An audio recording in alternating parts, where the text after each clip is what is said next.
Bienvenue dans cette vidéo des news d'octobre 2021.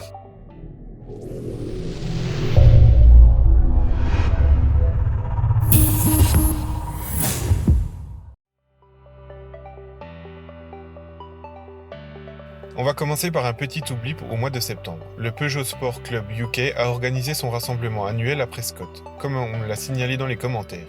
C'est un très beau rassemblement avec beaucoup de Peugeot sportifs. Peugeot conserve sa première place sur le périmètre des véhicules particuliers avec une part de marché de 17,3% au cumul des 9 mois 2021. Ces résultats sont surtout portés par la 208.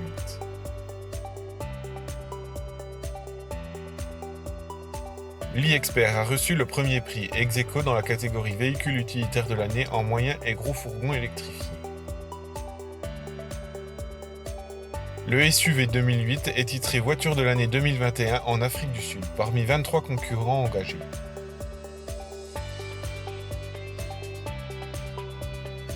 Du 1er au 3 octobre a eu lieu le rallye international de l'aventure Peugeot à Montbéliard. J'ai fait une vidéo sur le vendredi. Il y a une petite coquille d'ailleurs dans cette vidéo. Le premier modèle à rouler n'est pas une 201 mais une Type 172. La plus ancienne Peugeot présente était une Type 190S Torpedo et la plus récente, une RCZ-R de 2014. L'année prochaine, le rallye international de l'aventure Peugeot aura lieu du 17 au 19 juin en Allemagne. Un autre rassemblement a eu lieu ce mois-ci. Les séries 400 étaient conviées au musée de l'aventure Peugeot le 9 octobre. J'y suis allé mais un peu trop tôt. Il n'y avait que les 405, 406 et 407, mais tout de même de beaux modèles. L'Argus a sorti un article sur la troisième génération du 3008, le projet P64, qui est attendu pour la fin 2023. Il misera sur l'hybride électrique dans un style de SUV coupé, avec notamment une nouvelle plateforme et la fin du diesel. La première caisse du projet P54 a été peinte à Mulhouse. On ne sait pas encore le nom définitif du modèle, qui pourrait être une troisième déclinaison de la 308 ou le nouveau 4008. Toute la partie avant et l'habitacle sont communes à la 308. Tous ceux qui ont eu le privilège de la voir sont dithyrambiques sur son style sportif. Cette troisième silhouette de la famille 308 sera produite en Chine ainsi qu'à Mulhouse. Ce modèle d'environ 4,70 m sera dévoilé au début de l'été 2022 pour une commercialisation en octobre-novembre, avec un style crossover coupé avec une assiette surélevée et une ligne de pavillon fuyante.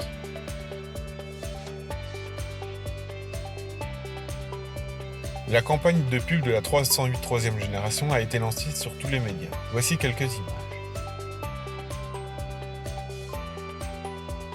Passons du côté de Peugeot Sport. En rallycross, les 9 et 10 octobre ont eu lieu le rendez-vous belge à Spa-Francorchamps. Kevin Hansen termine 2e alors que Timmy Hansen termine 4e. Une semaine plus tard au Portugal, Timmy et Kevin Hansen prennent les 2e et 3e places de la manche. Les 208 WRX sont toujours compétitives. Ce mois-ci, nous avons aussi fêté les 40 ans de Peugeot Sport. Je vous laisse aller voir la vidéo dédiée sur la chaîne. La 9X8 était présente au musée de l'aventure Peugeot le 3 octobre. J'ai pu aller faire quelques images, les voici. Voilà, on a fini pour les news d'octobre. N'hésitez pas à vous abonner et à mettre un pouce bleu et mettre des commentaires. On se retrouve le mois prochain pour les news de novembre.